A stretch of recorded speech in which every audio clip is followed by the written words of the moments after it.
नमस्कार, मैं पिंटू सिंह यादव आप सभी का स्वागत करते हैं भोजपुरी रिमझिम में। दोस्तों, आज के इंटरव्यू में फिर से हम बात करने वाले हैं भोजपुरी के उभरते और कह सकते हैं कि भोजपुरी इंडस्ट्री में एक बड़ा नाम हो गया है राइटर अजीत मंडल से। तो सबसे पहले आपका स्वागत है। नमस्कार, प्रणाम, गोर लागतानी भोजपुरी जहां गीतकार अजीत मंडल आप तमाम दर्शक के स्वागत करतानी अपन चैनल यानी भोजपुरी रिमझिम पे।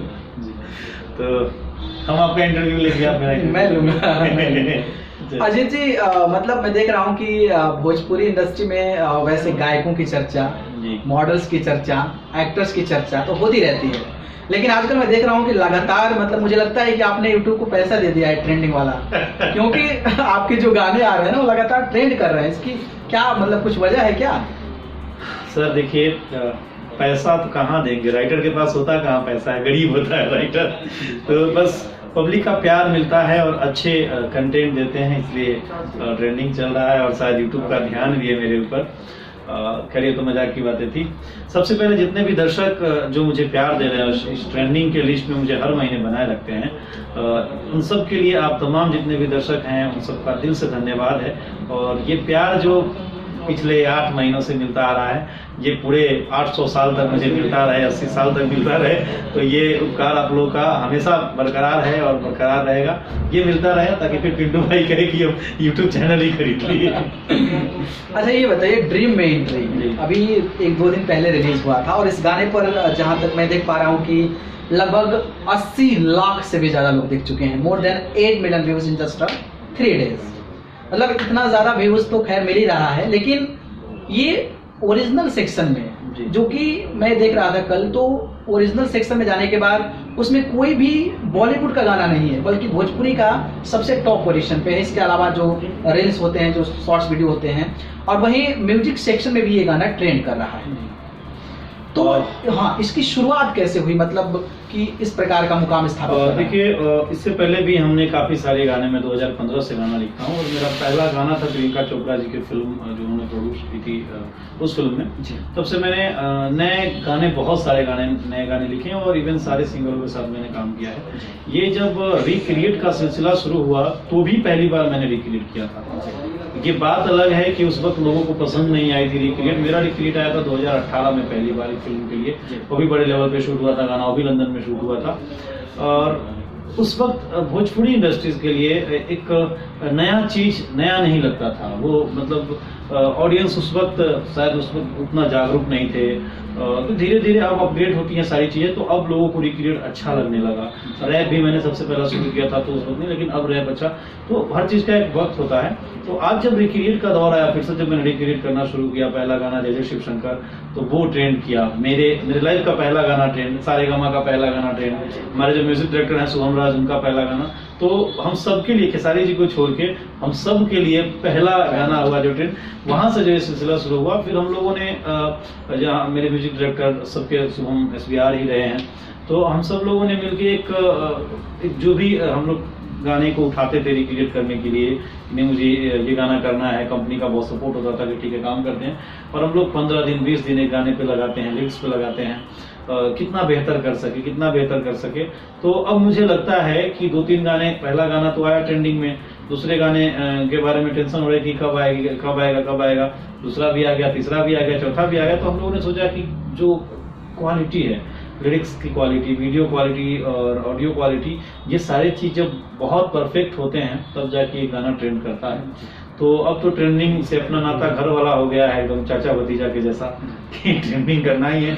तो अब हम लोग ना गाना देखते नहीं है कि कितना व्यूज हुआ, बस हम लोग ये देख लेते हैं कि ट्रेंडिंग में आया है कि नहीं आया। तो अब ये ऐसा हो गया हमारे ऑडियंस को भी कि भैया लगता है कि इस बार ये गाना आएगा ट्रेंडिंग में, आना ही आना ट्रेंडिंग में। तो ये तैयारी चले, ये सबसे आप सब लोगों का प्यार है कि ये कर रहे हैं, हम बस बेहतर कर रहे हैं, हम अच्छा करने के, हम लोग अच्छे करने की कोशिश कर रहे हैं। तो ये कोशिश ही आगे जा रहा है, बाकी और कुछ नहीं। ये होता क्या है कि जैसे कोई भी गाना रिक्रिएट होता है ना, तो उस पे आदमी बैठता है कि भाई इस पे मैं करूं, उस पे मैं करूं। वैसे बॉलीवुड में मैं कहूं तो लाखों गाने हैं जिसके कि सुनने वाले काफी ज्यादा दर्शक हैं, और उसका लगातार बॉलीवुड में भी, भोजपुरी में भी और तमाम इंडस्ट्री में भी रिक्रिएट किया जा रहा है। तो ये जो ड्रीम में एंट्री आया हुआ, इसकी मतलब कहाँ से इसकी सोच आई और क्या आप मतलब कब लगा आपको कि इस पे करना चाहिए? सारेगामा इंडिया चैनल, जो मेन चैनल है सारेगामा का, उस पे आज से 7 से 8 महीना पहले गाना रिलीज हुआ था। राखी सावंत जी जिस गाने में एक्ट की थी, डांस की थी, ड्रीम में एंट्री गाना था। रेड स्ट्रीट की वो गाना चल रहा था। तो पहले हम लोग इस गाने पे सोचे कि किसी फीमेल सिंगर से करें। फिर फीमेल सिंगर से गाना शुरू हुआ कि फीमेल के लिए गाना बनेगा। ये फाइनली अक्षरा जी के लिए गाना बना। फिर हम लोग सोचे कि मेरी पूरी टीम सोची कि अगर ये गाना फीमेल के साथ साथ अगर मेल भी रहे, क्योंकि ऑलमोस्ट हिंदी में तो फीमेल गाना था ही वो, तो मेल फीमेल करे, डुएट करे, अपने यहाँ पे कुछ चेंजेस करे। तो फिर वही जोड़ी हमारी पानी पानी जोड़ी तो तूफान में चली रही थी। फिर अच्छा, पहली बार पानी पानी में अक्षरा जी और खेसारी जी का एक्टिंग ऐसे ही लोगों के दिलो दिमाग पे छा गया, पूरी इंडस्ट्री में आग जैसा लग गया। अब हम लोग सोचे कि अब इस जोड़ी को रिपीट करना है, तो इसमें नया क्या करें। तो दोनों लोग सिंगर और एक अच्छे सिंगर, तो फिर दोनों लोग उसमें गवाया गया। ये मेरा ड्रीम में तेरी एंट्री गाना बने।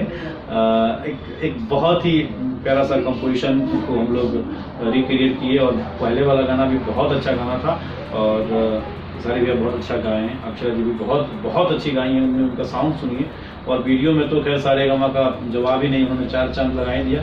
तो इस सब के पीछे स्पेशल जो थैंक्स होता है, वीडियो में टीम संजू को स्पेशल थैंक्स, बद्री भैया को स्पेशल थैंक्स, सारेगामा और टीम स्पेशल थैंक्स, और जो हमारे कलाकार हैं उनका तो थैंक्स क्या, हज़ार गुना ज़्यादा ऊपर का थैंक्स, तभी ये सफल है सब। तो मतलब ये जो गाना है उसकी शुरुआत आप लोगों ने सोचा, और इसके लिए पहले अक्षरा सिंह को साइन किया था आप लोगों ने? इसके बाद साइन नहीं किया गया था हम लोगों ने सोचा था, क्योंकि उनका गाना करना था, तो तब तक बीच में पानी पानी भी गाना अगर इतना बड़ा हो गया, फिर हम लोगों ने इस गाने को डुएट किया कि अब डुएट ही चलेगा, कुछ नया जोड़ी फिर रिपीट होना चाहिए। देखिए तीसरी बार जोड़ी जो रिपीट होती है किस लेवल पे होती है, उस पर भी काम चालू है अभी। वैसे तो जनरली आपके गाने सारेगामा हम भोजपुरी पर जो खेसारी लाल यादव लगातार गा रहे हैं, उसमें कोई भी एक्ट्रेस हो, लाइक हम श्वेता मारा की बात कर लें, या फिर मैं अभी जो एक्ट्रेस अक्षरा सिंह की बात कर लें, लेकिन इसके अलावा भी आपका एक और गाना दूसरे चैनल पर रिलीज हुआ था जो कि VYRL। तो लोगों का ये कहना था कि अजीत मंडल जी सारेगामा के लिए लिख रहे हैं, खेसारी लाल यादव गा रहे हैं, तो ये ट्रेंड हो जा रहा है, लेकिन दूसरे चैनल के लिए गाते हैं, मतलब दूसरे चैनल के लिए लिखते हैं तो हो नहीं रहा है। लेकिन आपने उसमें भी आपने साबित कर दिया। ये मार्केट है पिंटू भाई, और इस मार्केट में ना बहुत सारी चीजें होती हैं, बहुत सारा तालमेल होता है। कुछ लोग हमसे जलते भी हैं, कुछ लोग हमसे प्यार भी करते हैं, कुछ लोग हमें सपोर्ट भी करते हैं। तो लोग अफवाहें कब कहाँ से निकल जाती है, मतलब आप सोच भी नहीं सकते। तो हम लोग बस काम पे ध्यान देते हैं। लोगों का कहना, इवन यहाँ तक की बात मैं बताऊं तो मेरे पास फोन आते हैं कि गाना मैंने तो कौन सा गाना, तो पानी पानी की बात होती है, तो लोग कहते हैं कि, और मेरे पीठ पीछे भी लोग कहते हैं कि अरे रिक्रिएट लिखना कौन सा बड़ी बात है, रिक्रिएट तो एक रास्ता बनाया हुआ है, बस उस रास्ते पे चल देना है। लेकिन भाई आप लोगों को बता दूं, जिनके भी दिमाग में ये सवाल चलता है कि रिक्रिएट बहुत आसान होता है, तो मैं उन तमाम राइटरों को भी चैलेंज कर देता हूं जो हमारे इंडस्ट्री से ये सोचते हैं कि आप में दम होगा तो बस एक रिक्रिएट मेरे लेवल का लिख के बता देना, फिर मैं समझ जाऊंगा कि रिक्रिएट लिखना आसान है या बहुत मुश्किल है। अगर नए गाने की बात करें तो मैं 1 घंटे में 10 गाने बना सकता हूँ, जैसा जो ये लोग बोलते हैं उनके लेवल का मैं 10 गाना बना सकता हूँ, इतनी मेरी कैपेसिटी है। लेकिन मैं आपको 10 दिन दूंगा, एक रिक्रिएट आप नहीं बना पाएंगे, क्योंकि इतने बड़े हिट गाने को उठाना, मार्केट के इतने बड़े आर्टिस्ट के साथ उनके गानों को लेना और उनके साथ जस्टिफाइड करना, ये बहुत इतना डिफिकल्ट होता है कि पहले तो 1 हफ्ता सोचने में हालत खराब हो जाती है कि हम लिख क्या पाएंगे। आनंद बख्शी साहब ने लिख दिया है, किशोर कुमार सर जी ने गा दिया है उस गाने को, अनु मलिक जी का म्यूजिक हो गया, नदीम श्रवण जी का म्यूजिक हो गया, और उस गाने को उठाना है और इतने बड़े बड़े लेजेंड के चीजों को उठा के और एक साथ फिर से बनाना, ये आसान बात होती है क्या? ऐसे बोलने वाले बहुत बोलते हैं, तो अपना काम होता है, बेहतर करना है, करते रहते हैं। और ये लगातार शायद यही वजह है कि आप मेहनत करते हैं और उस पर आप खरे उतरते हैं और आपके गाने ट्रेंड करते हैं। लेकिन भोजपुरी जो दर्शक होते हैं, क्योंकि आपने ही कहा कि लोगों की अलग अलग मानसिकता होती है, लोग कई सारे, जैसे कि आपकी कवर होती है, आपके गानों की खबर होती है, या फिर मैंने पिछला जब इंटरव्यू किया था तो उसमें कई सारे लोगों ने ये भी कमेंट किया था कि आप बस ट्रेंडिंग स्टार को गाना देते हैं तो ट्रेंड कर जाता है, आप नए सिंगर को गाना कब ट्रेंड कराएंगे, नए गानों को या नए सिंगरों को, या फिर जो भी आपके साथ जुड़कर काम करते हैं उनका गाना कब ट्रेंड में आप लेकर आएंगे? देखिए, ये कहने की चीज होती है कि नए सिंगरों के साथ कब करेंगे, नए सिंगरों के लिए कब करेंगे, या ट्रेंडिंग स्टार के साथ काम कर रहे हैं, तो ऐसा भी नहीं है। ट्रेंडिंग स्टार के साथ काम कर रहे हैं तो क्या उनका और गाना रिलीज नहीं होता है? मतलब महीने के कम से कम 10 गाने तो रिलीज होते हैं ना, 10 गाने तो ट्रेंड नहीं होते हैं। ये तो बात तय है कि 10 गाने साल के अगर 100 गाने रिलीज होते हैं, 100 गाने ट्रेंड तो नहीं होते हैं। सारेगामा पे ही और भी गाने रिलीज होते हैं, या वायरल पे भी और गाने रिलीज होते हैं, वो भी तो ट्रेंड नहीं होते। और ट्रेंडिंग वाला तो ऐसा नहीं है कि मुझे देख लिया भाई अजीत मंडल है तो ट्रेंड, या खेसारी जी हैं तो ट्रेंड हो गया, या जो भी हैं। तो गाने आप अच्छा बनाइए। और बात रही नए सिंगर हो, मेरे पास ही फोन आता है कि नए सिंगर, तो नए सिंगर के लिए सिर्फ हमारे उठने से, हमारे लिखने से, हमारे जगने से होगा क्या? नए सिंगर जिनके लिए मुझे काम करना है, उनमें वो क्वालिटी होनी चाहिए, उनमें वो गायकी होनी चाहिए, डांस होना चाहिए, वो जुनून होना चाहिए, वो पागलपन होना चाहिए, तब जाके मार्केट में लोग हिट हो पाता है। तो ये कह देना बड़ी आसान है कि नए सिंगरों के साथ काम करिए, तो क्यों नहीं होता है? आज जो भी आज मार्केट में स्टार है तो वो भी कभी नए थे, पहला गाना उनका भी हिट हुआ था, पहली बार उन्होंने भी गाना गाया था, पहली बार उन्होंने भी डांस किया था, लेकिन उनमें वो जज्बा अलग थी।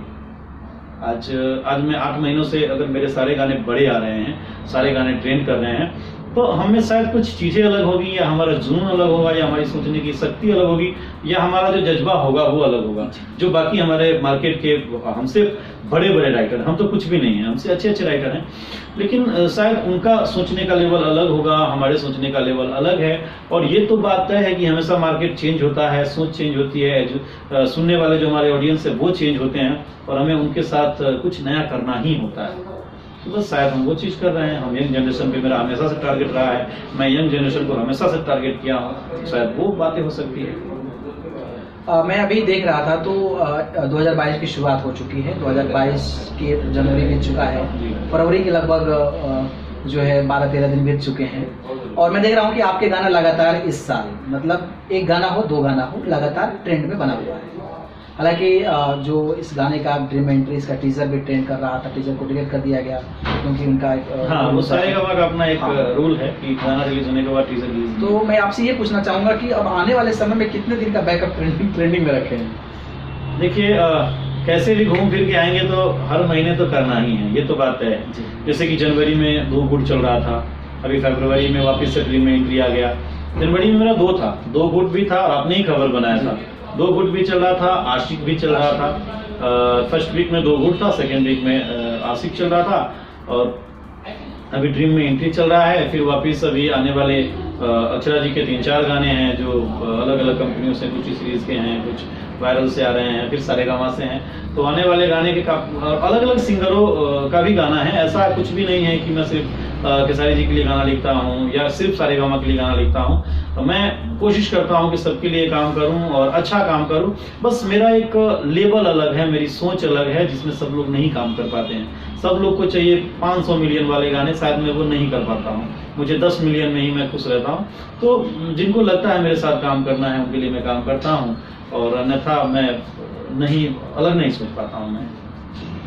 और आने वाले कोई अपकमिंग प्रोजेक्ट्स जो धमाका करने वाले हों भोजपुरी इंडस्ट्री में फिर से, क्योंकि अभी तो धमाका चल ही रहा है। सस्पेंस है प्रोजेक्ट, लेकिन बहुत बड़ी कंपनी से वो प्रोजेक्ट आ रही है और बहुत बड़े लेवल पे आ रही है। और वो ये समझ लीजिए कि पहली बार किसी रीजनल लैंग्वेज के बहुत बड़े हिट गाने को उठा के रिक्रिएट किया हूँ। अब तक तो बॉलीवुड का गाना कर रहा था, लेकिन इस बार किसी और रीजनल लैंग्वेज, जैसे हमारी भोजपुरी है, पंजाबी है, हरियाणवी है, गुजराती है, तो मैंने किसी रीजनल लैंग्वेज को उठाया है। रीजनल का बहुत बड़ा गाना है, इंडिया का बहुत बड़ा गाना है, उसको मैंने किया है और बहुत बड़ी कंपनी से आ रही है। अभी तक सस्पेंस है, बहुत जल्द उसको भी बताएंगे आप लोगों के बीच लाएंगे उसका भी नाम, और इसी चैनल से लाएंगे कि यहीं से सारा खुलासा है। और आप बुलवा ही लेते हैं ना। एक और बात है कि जैसे भोजपुरी इंडस्ट्री में आपको पता है कि एक कंट्रोवर्सी, कोई राइटर होता है, कोई सिंगर होता है, कोई एक्ट्रेस होती है, तो आने वाले समय में भोजपुरी इंडस्ट्री में कोई ऐसा मामला आता है जिसको लेकर वो आकर फेसबुक पर, सोशल मीडिया पर बड़बड़ाने लगते हैं और उस कंट्रोवर्सी में कूद कर चाहते हैं कि अपनी एक पहचान बना दें। आप इसमें क्यों नहीं कूदते हैं? आपको किसी पे हमला होता है या फिर किसी लोग के साथ गलत होता है तो आपको रियलाइज नहीं होता है कि ये गलत है, उस पर हमें बोलना चाहिए? मुझे ये सब खेल सा लगता है, इसलिए खेल सा लगता है कि मेरा मानना ये है कि लंबे रेस के जो घोड़े होते हैं वो कभी रास्ते के छोटे मोटे पेड़ पौधे से दिल नहीं लगाते हैं या उसमें उलझते नहीं हैं। तो जब आप आगे बढ़ते हैं ना, आपके साथ बहुत सारी दुविधाएं आती है, बहुत सारे कष्ट होते हैं आपको, लेकिन वो आपके लिए एक सीख होती है। अब उनमें और मुझ में क्या फ़र्क रहेगा कि मैं छोटी छोटी बातों को लेकर फेसबुक पे लाइव आऊँ। तो ना टाइम तो मैं किसी किताब को पढ़ने में लगा दूँ, अपने किसी लेजेंड को सुनने में लगा दूँ, तो मुझे एक ज्ञान मिलेगा और मैं कुछ रिक्रिएट कर सकता हूँ, मैं क्रिएशन कर सकता हूँ, मैं कुछ लिख सकता हूँ। फेसबुक पे आना छोटी सी बातों को लेके, उसने ये कह दिया तो हमने ये कह दिया तो उसने ये कह दिया, तो ये कोई बहुत बड़ी चीज़ नहीं है। ये मुझे खेल सा लगता है, मुझे लगता है कि पता नहीं है, हम कार्टून सा देख रहे हैं मुझे। आपको पता है कि जो आपका ड्रीम एंट्री गाना है वो इंडिया के अलावा दूसरे देशों में भी ट्रेंड कर रहा है? नहीं, ये तो नहीं पता मुझे। मैंने कल खबर किया था कतर में कर रहा था ट्रेंड निकाल। थैंक यू सो मच आप सभी लोगों का। पानी पानी आपने ही खबर किया था, पानी पानी 5 देश में ट्रेंड कर रहा था इंडिया के अलावा, और फाइनली कतर में भी आपने ट्रेंड कर दिया, तो अच्छी बात है। बहुत बहुत धन्यवाद आप सभी लोगों का, स्पेशल कतर वाले लोगों का जो लोग कतर से देख रहे हैं इस गाने को। हमारी ऑडियंस भी कतर से, हमारे ऑडियंस भी लगभग 30 कंट्री से देखती है। जितने भी लोग कतर में हैं और इस वीडियो को देख रहे होंगे, वो सब लोग नीचे कमेंट करेंगे अपना नाम और अपने डिस्ट्रिक्ट का नाम और अपने राज्य का नाम, और सब लोगों से हम पर्सनली बात करेंगे।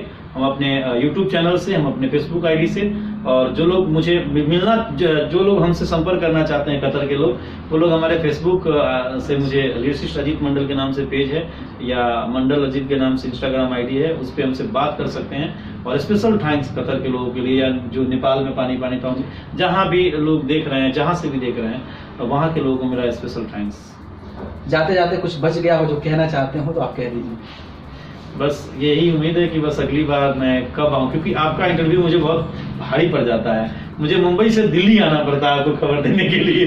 तो अब मैं उसका बजट तो मैं देता हूँ ना आप तो। हाँ, बजट तो देते ही हैं आप, वो तो आप बिजनेस क्लास का टिकट देते हैं, उससे ज्यादा क्या देंगे। हयात में रूम देते ही हैं, लोगों ने देखा ही है आपके ब्लॉग पे। तो इनका ब्लॉग भी है, पिंटू सिंह यादव ब्लॉग भी है, उसको भी सब्सक्राइब कर लीजिएगा, और इस चैनल को तो पक्का सब्सक्राइब करिएगा। और एक मेरा छोटा सा मेरा भी चैनल है, बता दो नाम क्या? बता दीजिए। अजीत मंडल ऑफिशियल, आप लोग देखते हैं, सब यहीं के दर्शक हैं, तो उसको भी आप लोग सब्सक्राइब कर लीजिएगा, और सारे अपडेट मेरे मिलते रहेंगे मेरे हर डिजिटल प्लेटफॉर्म पे। तो कहना क्या है, फिर अगली बार का तैयारी करना है कि अगला कब आए ट्रेंड और कब धमाका करे। और मेरी भी यही शुभकामनाएं है कि जैसे अभी मुझे मतलब अक्सर दिल्ली में आपसे 2 बार मुलाकात हुई है जी। और 2 बार जब मुलाकात हुई है तब आपका गाना ट्रेंडिंग में गया है। तो मुझे उम्मीद है कि जब आपका कुछ ऐसा होगा कि ट्रेंडिंग में ना चल रहा हो तो मैं आपको दिल्ली बुला लूंगा। नहीं, अब मैं चाह रहा हूँ कि हमारी हफ्ते में मुलाकात होता है कि हफ्ते में मैं ट्रेंड करूँ। तो ये सब आप लोगों का प्यार है, आपका भी बहुत बड़ा सपोर्ट है मेरे ऊपर कि आप हमेशा मेरे बारे में कुछ अच्छा ही लिखते हैं ताकि अच्छे लोग जुड़ पाते हैं। तो हम जितने भी लोग देख रहे हैं, फिर से सब लोग को दिल से धन्यवाद। यही प्यार बनाए रखिए, और हमेशा मैं मिलता रहूँगा, हमेशा अवेलेबल रहूँगा आप लोग के साथ, और हमेशा कुछ नया लेके आ रहा हूँ, नया कुछ आप लोगों को एंटरटेन करने के लिए अलग अलग तरीके से अलग अलग गानों को मैं ला रहा हूँ। उसको सुनिए और अच्छी चीज़ों को सुनिए, और अच्छे से प्यार दीजिए जैसे दे रहे हैं वैसे। बहुत बहुत धन्यवाद। एक बार कुछ कह दीजिए भोजपुरी दर्शकों के लिए, रिमझिम के लिए।